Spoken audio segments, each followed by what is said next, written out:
Hello and welcome guys. आज की video में हम लोग सीखने वाले हैं एक्सेल को बिल्कुल बेसिक से। तो इस पूरी प्लेलिस्ट में हम बेसिक एक्सेल से एडवांस एक्सेल तक पूरा सब कुछ कवर करने वाले हैं। 3 से 4 महीने का जो आप बाज़ार में कोर्स करते हैं उसके बाद भी लगता है कि हमने क्या सीखा, हमें नहीं आया समझ में। और एक क्लास को आप एक ही बार देख सकते हो, बट यहाँ पर आप वीडियो के अकॉर्डिंग जो है कितने भी बार रिपीट पे देख सकते हो और आप एक्सेल को पावरफुली सीख सकते हो। तो सबसे पहले हमने यहाँ पर एम एस एक्सेल ओपन कर लिया है। एम एस एक्सेल पर ओपन करने के बाद हमें कुछ इस तरह का इंटरफेस दिखता है। सबसे पहले हमें जो यहाँ पर एक टैब दिखता है होम टैब, तो होम टैब में हमें cut, copy, format painter, font, wrap text, merging, conditional formatting, delete, insert, ये सब चीज़ें देखने को मिलती हैं। तो बेसिकली आज हम सीखेंगे कि हम किसी भी न्यू फाइल में कैसे वर्क करते हैं। तो पहले हम जस्ट मान लेते हैं कि यहाँ पर ये कुछ भी मैं टाइप कर देती हूँ। अब ये कोई पुरानी फाइल है, अब मुझे कुछ काम करना है किसी फाइल में, तो मैं नई फाइल कैसे ओपन करूँगी? नई फाइल ओपन करने के लिए मैं प्रेस करूँगी कंट्रोल के साथ N, correct, control N press करूँगी तो एक्सेल में मेरी एक नई फाइल ओपन हो जाएगी।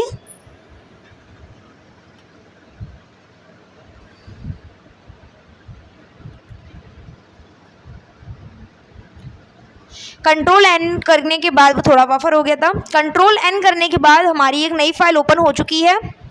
और अब हम क्या करेंगे, अब जस्ट हम मान लेते हैं कि हम यहाँ कुछ भी डेटा लिख देते हैं। तो पहले तो मैं आपको बता दूँ, ये जो है इसे बोलते हैं कॉलम। इस तरह से जो वर्टिकली होता है इसे बोलते हैं कॉलम, और ये जो हॉरिजॉन्टली होता है इसे हम बोलते हैं रो। तो ये कॉलम और ये रो। तो कोई डेटा अगर आप नॉर्मली किसी भी सेल में कुछ भी लिखना चाहते हैं तो आप इस पर क्लिक करेंगे और मैं यहाँ लिख देती हूँ गुनगुन, और एंटर प्रेस करके मैं डायरेक्ट नीचे शिफ्ट कर जाऊँगी। मैं यहाँ लिख देती हूँ भूमि।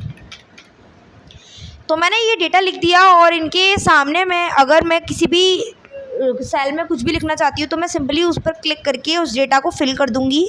मैंने यहाँ लिख दिया 7 और मैंने यहाँ लिख दिया 8। ओके, अब मैं इस फाइल को सेव करना चाहती हूँ। सेव करने के लिए मैं जाऊँगी यहाँ ऑफिस बटन पर और यहाँ मैं सेव पर क्लिक करूँगी। और सेव करने के बाद हम अपनी लोकेशन सेलेक्ट करेंगे। जिस भी लोकेशन में हम अपने फाइल को रखना चाहते हैं हम उस लोकेशन को यहाँ सेलेक्ट कर लेंगे। तो बाय डिफ़ॉल्ट ये डेस्कटॉप में सेव हो जाता है, लेकिन अगर हम इसे किसी स्पेसिफिक पाथ में सेव करना चाहते हैं, जैसे कि मैं चाहती हूँ कि मेरा ये जो एक्सेस है वो मुझे मिले डॉक्यूमेंट्स में, तो मैं डॉक्यूमेंट पे क्लिक करने के बाद अपना फ़ाइल नेम रखूँगी। मैं जिस भी फाइल नेम से सेव करना चाहती हूँ, तो मैं यहाँ पर एक प्रैक्टिस के नेम से बना लेती हूँ और उसके बाद मैं यहाँ पर सेव पर क्लिक करूँगी। तो मेरी ये फ़ाइल सेव हो चुकी है। बट अगर मैं चाहती हूँ कि मेरी ये फ़ाइल में मैं कुछ चेंजेस करूँ, लाइक मैं यहाँ पर कोई एक और डेटा, जैसे कि मैं चाहती हूँ कि भूमि जो है मैंने उसमें जो नंबरिंग की है दैट इज़ 8, अब मैं इस नंबर को चेंज करके यहाँ 18 करना चाहती हूँ और मैं चाहती हूँ कि अब मैं ये फ़ाइल सेव करूँ, तो मैं दोबारा से इस फाइल को सेव कर सकती हूँ। जैसे कि अभी हमने इसको सेव किया था तो वो हमारा डॉक्यूमेंट में प्रैक्टिस के नेम से पहुँच चुका है। बट अगर आप चाहते हो कि यही डेटा किसी और लोकेशन में दोबारा से आ जाए, वहाँ से भी ना हटे और किसी और लोकेशन में भी आ जाए, तो हमें एक ऑप्शन का यूज़ करना होता है सेव एज़ का। तो जब आप सेव एज़ पे क्लिक करोगे तो आप इसको रीसेव कर सकते हो। उसके अलावा तो मैं चाहती हूँ कि ये मैं डाउनलोड्स में जा कर के यहाँ पर मैं री एक्सेल के नेम से इसको सेव कर देती हूँ और यहाँ पे सेव पर क्लिक करती हूँ। तो मेरी एक ही शीट दो अलग अलग जगह पर अलग अलग डेटा के साथ में सेव हो चुकी है। और अगर आप शीट ओपन करना चाहते हैं तो शीट ओपन करने के लिए कंट्रोल ओ प्रेस करते हैं। कंट्रोल ओ प्रेस करने के बाद ये कंट्रोल ओपन की एक शॉर्टकट की है जो कि एक्सेल में वर्क करती है।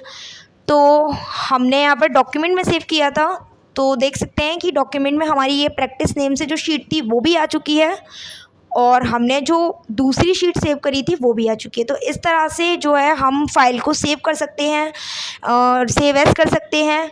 रॉ कॉलम्स क्या होते हैं ये भी हम सीख चुके हैं। उसके बाद हम देखते हैं कि अगर हम एक्सेल में किसी डेटा को कॉपी करना चाहते हैं तो वो हम किस तरह कर सकते हैं। तो जैसे कि मैं चाहती हूँ कि मैं इसे कॉपी करके कहीं और भी ले जाऊँ, तो सिंपली हम क्या कर सकते हैं, हम यहाँ Ctrl+C प्रेस करेंगे। जिस भी डेटा को आप कॉपी करना चाहते हैं उस सेल पर आकर आपको एक बार टैप करना है, राइट टैप करना है और Ctrl+C प्रेस करना है। अब जहाँ भी जाकर आप इसे पेस्ट करना चाहते हैं उस सेल पर जाकर आप इसको एंटर करें और Ctrl+V को प्रेस करें, तो हमारा सेम डेटा जो कि इस सेल पे था वो दूसरी सेल में भी पेस्ट हो चुका है। अब इसके अलावा अगर हम चाहते हैं कि जो ये डेटा है वो यहाँ से हट के हम इस वाली सेल में लेकर के आएँ, कॉपी नहीं करना है हमें, हम इसको यहाँ से हटाना चाहते हैं और इसको यहाँ मूव करना चाहते हैं, तो इस सिचुएशन में हम इस पर दोबारा से टैप करेंगे और कंट्रोल के साथ में एक्स क्लिक करेंगे। कंट्रोल एक्स के साथ में जहाँ पर भी आप अपनी इस डेटा को पेस्ट करना चाहते हैं, मूव करना चाहते हैं, वहाँ पर उस सेल को हम सेलेक्ट करेंगे। सेल को सेलेक्ट करने के बाद हम यहाँ कंट्रोल भी प्रेस करेंगे। एज यू कैन सी कि हमारा जो डेटा यहाँ इस सेल में था अब वो हमारे यहाँ डाउन सेल में आ चुका है, क्योंकि हमने इस सेल को सेलेक्ट किया था। इस तरह से आप इस पूरे डेटा को भी सेलेक्ट करके कहीं किसी और सेल में मूव कर सकते हो। सेलेक्ट करने के लिए आप जिस भी सेल को सेलेक्ट करना चाहते हो पहले आप उस पर टैप करें और अपना जो माउस है उसको राइट क्लिक करते हुए ड्रैग करें अपने डेटा को। उसके बाद आप कंट्रोल के साथ ई प्रेस करें। कंट्रोल के साथ ई प्रेस करने के बाद में आप उसे पेस्ट कर सकते हैं। एंड उसके बाद अगर हम बात करें कि हम इस पूरी की पूरी शीट को, इस कंप्लीट शीट को कैसे सेलेक्ट करेंगे, तो अगर आप स्पेसिफिकली किसी डेटा को सेलेक्ट करने वाले हैं तो राइट क्लिक करके आप ड्रैग करके उसे सेलेक्ट कर सकते हैं। बट अगर कंप्लीट शीट सेलेक्ट करनी है तो यहाँ इस ऑप्शन पर जाने के बाद हमें इस पर टैप करना है और हमारी ये पूरी की पूरी शीट सेलेक्ट हो जाएगी। तो इस तरह से एक्सेल के बेसिक्स थे जो हमने आज क्लियर कर लिए। अगर हम यहाँ इस फाइल को कट करते हैं तो सबसे पहले एक ऑप्शन आता है, कैंसिल तब करेंगे जब हम इस नोटिफिकेशन को यहाँ से रिमूव करना चाहते हैं, नो करेंगे जब हम अपने इस डेटा को सेव नहीं करना चाहते हैं, और यस करेंगे जब हम इसको सेव करना चाहते हैं। तो अगर मैं येस पर क्लिक करती हूँ तो हमारा सारा का सारा डेटा हट चुका है। अगर मैं नो पर क्लिक करती तो हम वापस से अपनी शीट पर आ जाते और फिर हमें उसे सेव करना पड़ता। तो ये थे हमारे बेसिक्स पॉइंट जो कि एक्सेल की क्लास 1 में हमने कवर कर लिए थे। अब हम जब इस शीट को कट करेंगे तो इससे पहले कि जितनी भी शीट्स हमने बनाई होंगी वो सारी की सारी एक एक करके हटती चलेंगी। तो ये हमारी शीट 1 थी जो हमने सबसे पहले ओपन की थी। जब हम इसे